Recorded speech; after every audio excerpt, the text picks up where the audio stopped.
What's up, college football fans and Mean Green fans? Today I am joined by Mazin, and this is the Mean Green Show. My name is Sonoy Valente. Thank you guys for tuning in. If you're a fan of college football, G5 football, transfer portal, conference realignment, coaching carousel, be sure to hit that like and subscribe button because that is truly all that we talk about. All right, Mazin, I appreciate your time. Let's get right into your story. I'll tee it off a little bit. I think it's really interesting and entertaining and really different. So, out of high school, you went to Burleson Centennial, correct? Yes, sir. Okay. All right. So then you set a bunch of defensive records at the high school in the high school ranks.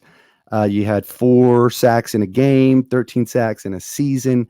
Then coming out of high school, you committed to Eastern New Mexico University, the D2 school that you're transferring from.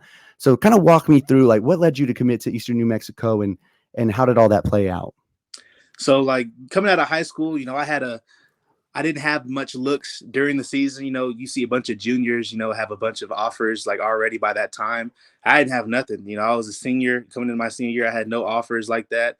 But, midway through the season, I had got, interest from my brother's school at Eastern Illinois, and they said they really liked me. They're going to get something rolling. But, they ended up going like 2-10 that year. And, the whole coaching staff was gone. And so I lost that connection there. And so really towards the end, after everything was said and done, after the year I had my senior year, I only had like 3 or 4 offers. I had one of them was Eastern New Mexico, one was Angelo State, Mary Hardin Baylor, and then a couple other schools, I think. But yeah, I visited Eastern New Mexico, and it felt right.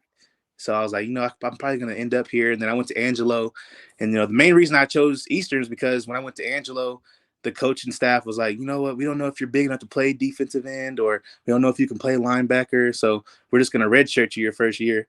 And so Eastern New Mexico was telling me like, man, you're gonna have the opportunity to compete for playing time. So I was, that was a no-brainer for me. I ended up choosing Eastern New Mexico, and so and then funny story is we ended up playing Angelo 2019, and they were like the #1 ranked offense in the nation. They were about to go to playoffs and make a run, and we played them senior night of my freshman year, and I had like 3.5 sacks and a bunch of tackles, and a bunch of it was a great game. So that's one of my favorite moments. So, but yeah, to answer your question, that's how I ended up at Eastern New Mexico. Wow. So it's fair to say that you can hold a grudge then. Oh yeah, for sure. Definitely, it was That's definitely personal for sure. That's awesome. All right. So your freshman year at Eastern New Mexico, you really came on the scene really hot and everything. You had 12 and a half sacks during your first season, during that 2019 season, 2020. Some people may not know this, but in New Mexico, you guys didn't get a season, right? No, Okay. sir. So no season, COVID, canceled it. There was no spring season, nothing. And then 21 season again, coming out with 8.5 sacks in year 2 for yourself.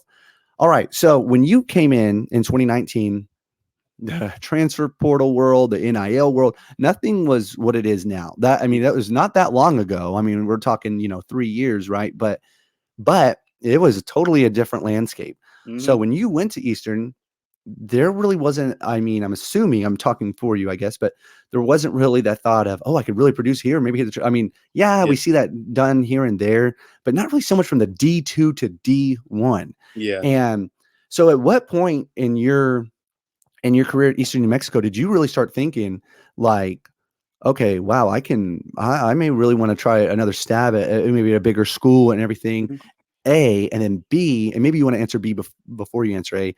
Did you kind of surprise yourself, honestly, with your production your freshman year? I mean, you're going to a 4-year school. You're going against, you're competing against with 22-year-olds who've been in a program for 4 or 5 years, have got the maturity and everything, and you've been told by San Angelo that you're not, whatever. Yeah. So, did you surprise yourself? I guess the first part of that question, and then the second part, if you can kind of elaborate, what at what point did you really consider putting your name in the portal, and then if you can kind of talk about how the portal recruitment went for you. So, I won't say that I was just, really just so shocked about what I did.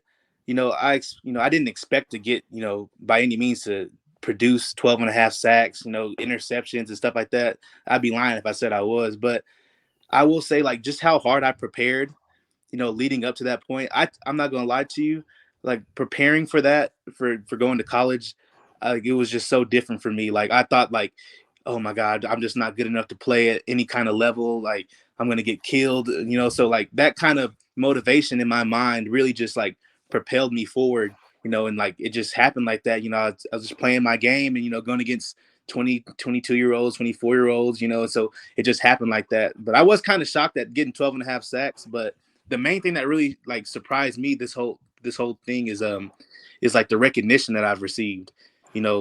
My freshman year, after getting 12 and a half sacks, I got second team all conference. I was kind of bummed about that. But, going into the 2020 season before COVID happened, I was named a preseason All-American. I was getting ranked in all the polls and stuff like that. And I didn't get to play 2020, so I didn't get a chance to prove myself as an All-American.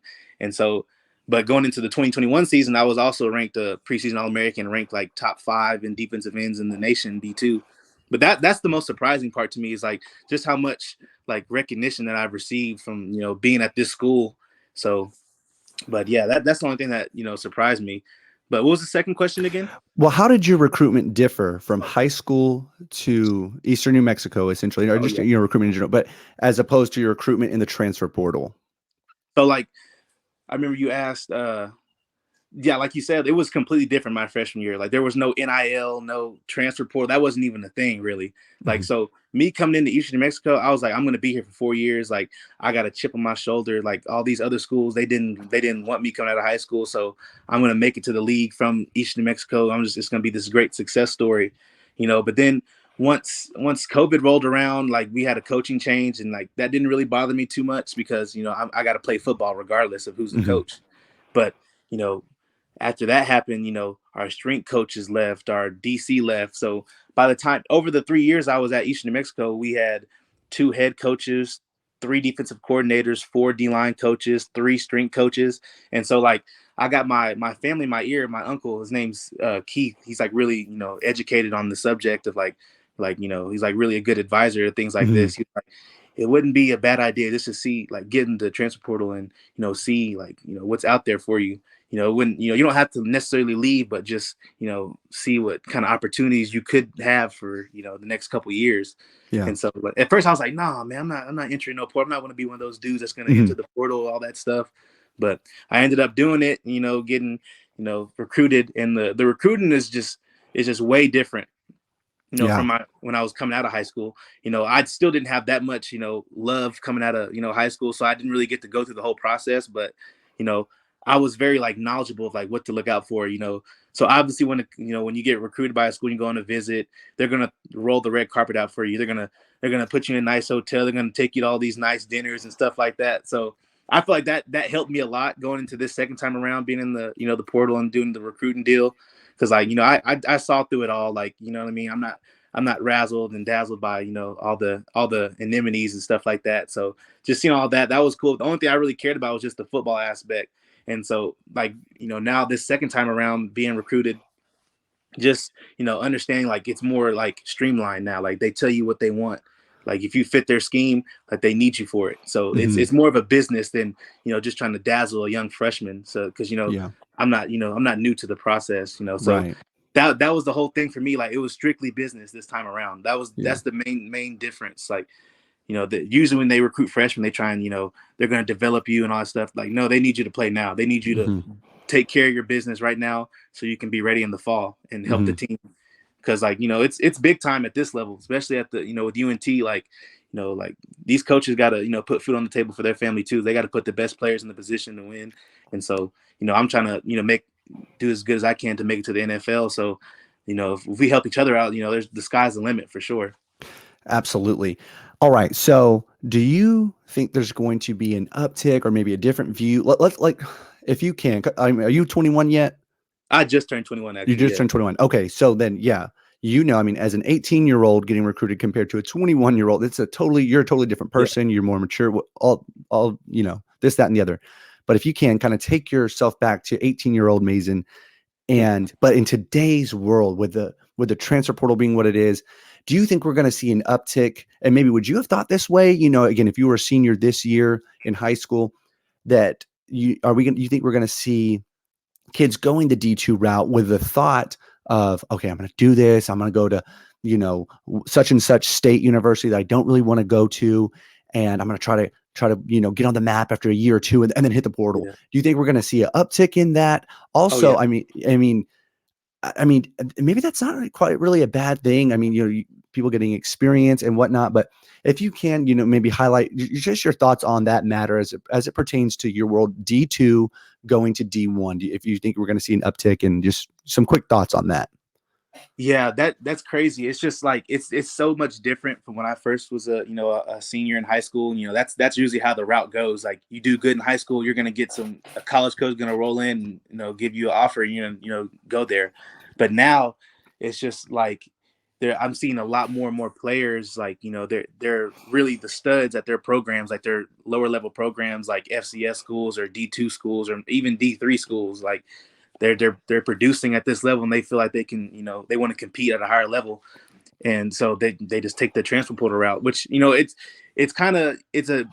a safer bet for the coaching from a coaching standpoint. I feel like because like you see the guy play against grown men and actual college competition, whether it be D2 or FCS, it's still college competition, Mhm. and they're going through a college strength program. They're putting on weight, and so you see that compared to a high school kid, that you would most certainly have to develop, because not every high school kid's going to come out of high school and they're going to start. That's not realistic. But if you go get a dude out of a D2 program who's an All-American and an all-conference player and who's a stud, I mean, it's a safer bet. And it's unfortunate though for the high school kids, because I didn't even think about it like that. Like Mhm. it's really hurting the high school kids that are looking for opportunities by the transfer portal kids, and a lot of them are dudes that didn't necessarily play at their older university, but they're getting another opportunity over a high school kid. So Yeah. but yeah, there might be. I think there will be. That's definitely the route that it's going, especially with all the NIL stuff. Yeah. I mean, I don't know how it's going to affect the game, but it's definitely going to affect the high school kids, which is kind of unfortunate, I feel like. But Yes. yeah, Very well said. Very well said. I mean, I agree. I mean, it is unfortunate for the high school kids. I mean, it really truly is. I have family members that were affected by it, but I mean, Mhm. at the end of the day, I mean, it's business, and I don't know. I don't think there's any. I mean, it's just kind of a fact. I mean, it's just an unfortunate fact. So, um, okay. So you mentioned being you're a transfer guy ready to play now and everything, coming into Eastern New Mexico. So what was your height and weight? Were you about 6'2", 200? Yeah, I was like 6'2", 200 pounds, 210 maybe on Okay. a good day. But yeah, Okay. Probably halfway through the season, you probably maybe lost some pounds, whatever. But yeah. now you're 230. Is that correct? No, that was what I was going into fall camp my freshman year. I'm like 240 now. I even got to 250. Like it's Oh, just wow. yeah, Okay, so you're 240 on a light day. yeah. And okay, so you're 40 pounds heavier. What do you credit that to? I mean, did Eastern New Mexico, I mean, did they do a good job at developing their athletes? Did you just buy in more than others people did? Was it a food regiment that you were on there? What do you credit that growth to? Man, that's all off, my dedication to the sport. Like I told you before, like playing football is like really my dream. I know that's a lot of people's dreams, but I've really like truly dedicated my life to this. Like the decisions I make, like I don't smoke, I don't drink, I don't go out to parties, I don't stay up late, do stuff like that. I like my life. I wake up in the morning, I eat, sleep, drink football. Like that's the truth. So coming in, you know, uh, being an undersized kid and trying to put on weight, it was just my discipline. Like I'm not gonna eat sweets and stuff like that. I eat high protein, like make cooking dinner every night, eating as much as I can, drinking as much protein as I can, and just staying the course. And that might be a symbol of me being more dedicated than others, but it's just we don't get any funding for nutrition at Eastern New Mexico, and I didn't eat any of the cafeteria food, so I had to go out on my own and make sure I got enough food, like to eat and gain Hmm. weight and stuff like that. That's the coach. The funny thing is, the coaches at UNT were shocked when I told them that we didn't get no Yeah. nutrition, no nothing like that, like no protein shakes. That was all out of my own pocket, so I was just me doing my research and being like, very studious on the topic of, trying to better myself. So it's just night and day, the difference between Eastern New Mexico and UNT. Like we don't get no funding. It's what you are is like how serious you take it. If you're Hmm. if you're a guy that wants to make it to the NFL, you're gonna find a way to make sure you're eating 3 to 4 times a day, drinking 3 to 4 protein shakes a day, going to bed at a good hour, Hmm. hydrating, And so, but yeah, that's pretty much it, man. It's just I'm just really dedicated to football and doing the right thing and making the right choices. Man, how awesome is that though? You go from you're like you're having to go to the store. Obviously, you just have to go to the store at Yeah. any school, but I mean, there's no real aid in helping your physical goals, Mhm. right? I mean, there's no meal bar or whatever the case may be. I mean, yeah, I'm assuming you guys had one cafeteria and the food was probably subpar. I'm speaking from experience I going to small was. school myself. Yeah, Yeah. but man, how awesome is that now that, yeah, UNT may not be the Alabamas of the world, but all D1 schools have a pretty decent meal plan. So you're Yeah. going to get, some meals. I mean, like I mean, you'll probably have a deeper appreciation than kids Oh that yeah. didn't go your route, man. I mean, that's awesome, man. Just, and, humbling, I'm sure. So Mhm. anyway, that's exciting stuff. So quickly here, what do you want to do after football, whenever that is, whether it's college, some years in the pros, whenever football ends for you, what do you see yourself doing after football? Uh, Really, it's maybe like a something in business, like maybe owning my own business or doing real estate. I have a good friend. His name's Chris Hillard. He's really like savvy, business savvy. Like he's really Mhm. put me on to like getting into the stock market and looking at the economy and stuff like that. So just like taking a deeper look into real estate maybe, or Mhm. be owning my own business. But I've always told myself this, like like whenever football ends, whenever that day is, like whatever I decide to do, like as a career, like I know I'm going to be successful at it because like the work ethic I have and the mindset that I have, like so.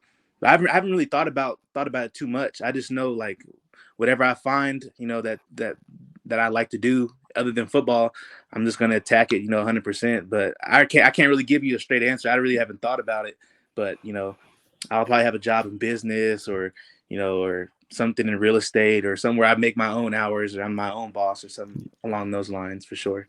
Absolutely. Very exciting stuff. All right, last question.